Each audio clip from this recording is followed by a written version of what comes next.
So I want to share a quad right inner vision imagination experience that helped me to get myself through school.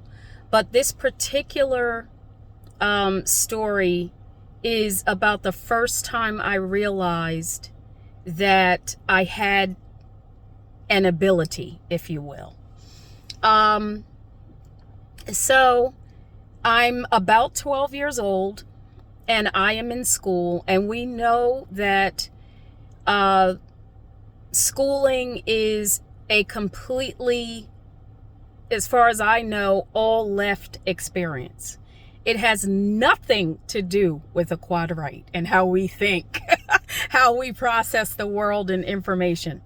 So I'm about 12 years old and I am in this particular subject. I don't even remember the subject at this point, and I'm glad I don't remember. But I remember the teacher being up at the blackboard, and this is when I was, 12 years old. Teacher being up at the blackboard and me just completely not getting what was being taught. But also at the same time thinking to myself that I knew I could get it if only the teacher would teach it in a way that I could understand, right? And then I heard myself say, why don't you teach yourself in the way that you think that the teacher ought to be teaching? Now, I don't even know what this way is, right? But then what happened was there was nothing in me that disputed what I just heard. I knew I heard what I heard, and there was nothing in me that was telling me I couldn't do what I just heard myself say. So I had no plan, but I was being directed, so to speak, in the moment. So I guess I was just present to what was going to happen next.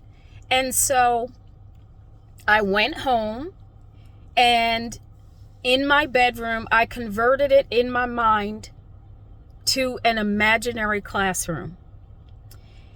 And, I couldn't see faces, but everything was like a shadow. So it was like an imaginary classroom. I'm the teacher. I'm walking around with a book in my hand. I'm making this entire thing completely fun.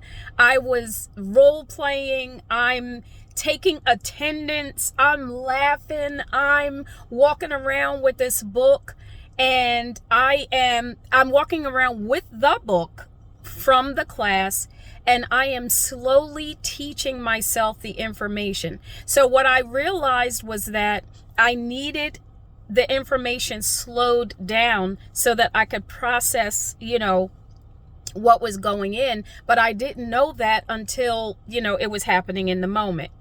And as I was teaching the class, after I took attendance and, like I said, all of this and having fun and all of this, as I'm teaching the class and I'm reading the book, what would happen is if I would come across a piece of information that I did not understand, I would act like the imaginary student had a question.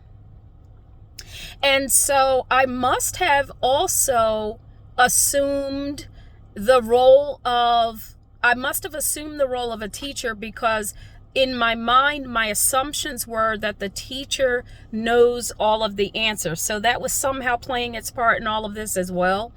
And I would ask, I would act like the student. I'd call their name, what's your question? Their question was my question.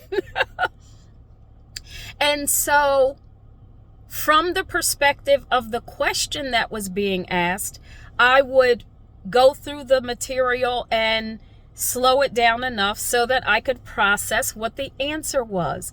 And so I would tell the student what the answer was. So I was the teacher and the student. And I ended up passing that class. And I believe I got a B on the test. I remember a B, but I definitely passed that class. And I realized that with information that I was not getting, or that was very left, being taught, in a very left way. And of course, I didn't know this when I was that young. I didn't know this terminology back then, but this is just how we know, this is us. Like, so what I would do with information that was being taught in a very left way was I would figure out how I could take in that information, how I could apply it. So I couldn't stand history. So I was always trying to make a story out of, or trying to figure out, how does this apply to me? And also with math, I needed to sing. I would make songs. Wherever I could make a song, I would make a song. Just different creative ways of being able to get the information in and cause myself to be able to be present with the information so that I could process the information. Just wanted to stop by and share that. Quad right, inner vision, imagination, and I have so many other stories with regard to how I utilize inner vision and imagination in order to become present with things and bring them, into my reality. But just wanted to stop by and share that with you. If you're enjoying the stories I'm telling, the life experiences I'm sharing as I'm on my human design journey, don't forget to click the like button on this video and subscribe to this channel. And I will see you the next time I feel like doing a video.